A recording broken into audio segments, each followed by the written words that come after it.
Terracotta শিল্পের জন্য কোন স্থান বিখ্যাত? টেরাকোটা শিল্পের জন্য বাঁকুড়ার বিষ্ণুপুর বিখ্যাত। সুন্দরবনের প্রবেশদ্বার বলা হয় কোন জায়গাকে? ক্যানিংকে বলা হয়। ভারতের গ্লাসগো কোন জায়গাকে বলে? হাওড়াকে বলে। মুর্শিদাবাদ জেলার কোথায় চিনি কল আছে? বেলডাঙাতে। লোদি বংশের প্রতিষ্ঠাতাকে? বহুল্লুল লোদি। লোদি বংশের শেষ সম্রাটকে? ইব্রাহিম লোদি। সাতবাহন বংশের প্রতিষ্ঠাতাকে? শিমুখ। লোকসভার বর্তমান স্পিকারের নাম কি? লোকসভার বর্তমান স্পিকারের নাম ওম বিড়লা। কাকে ভারতের মেট্রোম্যান বলে? শ্রীধরনকে মেট্রোম্যান বলে। পার্ক স্ট্রিটের বর্তমান নাম কি? পার্ক স্ট্রিটের বর্তমান নাম মাদার টেরিজা সরণি। কলকাতা মেট্রো চালু হয় কত সালে? 1984 সালে।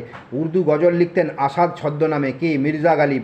ভারতের প্রথম উপগ্রহ আর্যভট্ট কত সালে উৎক্ষেপিত হয়? 1975 সালে। কলকাতাকে প্রাসাদ নগরী কে আখ্যা দেন? Robert Clive.